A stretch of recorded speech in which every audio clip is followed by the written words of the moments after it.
Shalom, saudara-saudara yang terkasih dalam Tuhan. Senang jumpa lagi bersama saya dalam renungan hari ini. Sebelum kita membaca dan merenungkan firman Tuhan, mari kita berdoa. Kami datang kepadamu ya Tuhan dengan segala kerendahan hati, mengucap syukur untuk setiap kesempatan mendengarkan firman. Kami memohon supaya Allah Roh Kudus menolong kami, sehingga kami dapat memahami firman-Mu dengan baik. Pimpin kami semua, berikanlah pencerahan. Dalam nama Yesus kami sudah berdoa. Amin. Pembacaan firman Tuhan dari Efesus pasal 5 ayat 20-21. Efesus pasal 5 ayat 20-21, ucaplah syukur senantiasa atas segala sesuatu dalam nama Tuhan kita Yesus Kristus kepada Allah dan Bapa kita. Dan rendahkanlah dirimu seorang kepada yang lain di dalam takut akan Kristus. Tema kita, pengucapan syukur yang benar.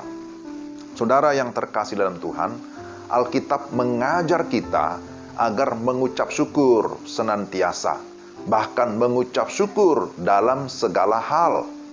Siapakah yang bisa mengucap syukur? Orang yang bisa bersyukur adalah orang yang sudah mengalami anugerah Tuhan dan yang hidup di dalam kerendahan hati. Orang yang sombong tidak akan bisa bersyukur, sebab hal itu bertentangan dengan keinginan dagingnya. Kalaupun dia mengucap syukur, itu paling hanya lip service atau hanya ucapan di bibir saja, supaya dipuji orang, supaya dilihat orang. Yang ada adalah sebaliknya, bersungut-sungut dan tidak pernah merasa puas. Begitulah orang yang tidak merendahkan hati. Pertanyaannya, kapan kita mengucap syukur? Apakah menunggu sukses dalam karir atau memiliki kekayaan yang berlimpah? Saudara, kita mengucap syukur. Pertama, pengucapan syukur adalah pengakuan bahwa Tuhan hidup dan berdaulat atas kehidupan kita. Bahwa Dia yang menyelamatkan kehidupan kita dari kuasa dosa dan iblis serta maut. Maka terhadap apa yang Tuhan kerjakan di dalam kehidupan kita, kita haruslah mengucap syukur. Yang kedua, pengucapan syukur merupakan pengakuan bahwa Tuhan berkuasa atas seluruh perjalanan kehidupan kita.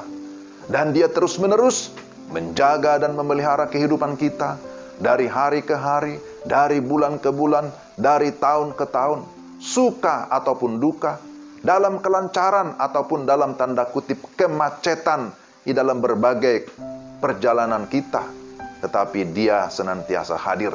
Dengan demikian, pengucapan syukur kita tidak pernah dibatasi oleh waktu. Kapan saja kita bisa datang dan bersyukur kepada Tuhan, sebagaimana Dia mengasihi kita juga. Tidak ada batasan waktu.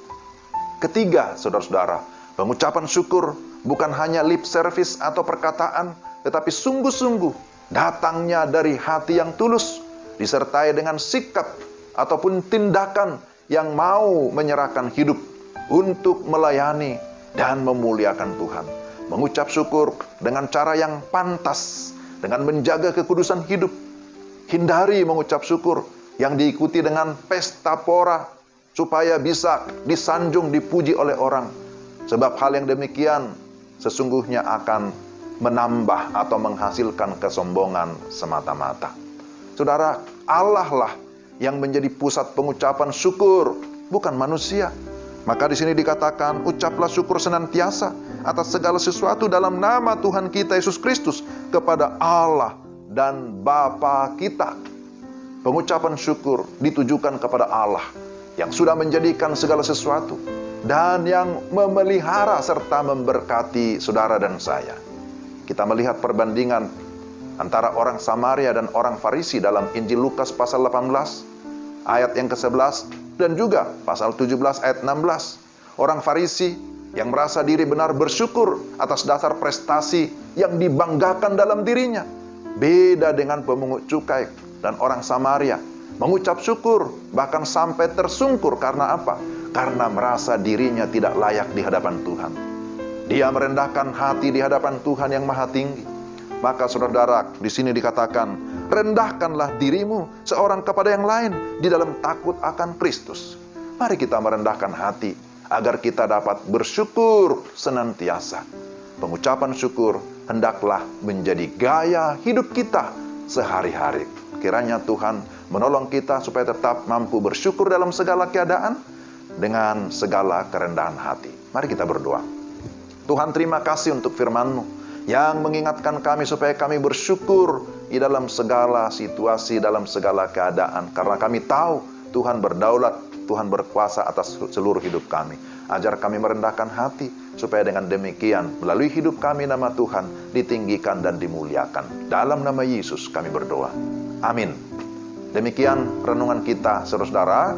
Tuhan memberikan kita kemampuan untuk menjalani hari-hari kita, supaya melalui hidup kita Tuhan dimuliakan. Shalom.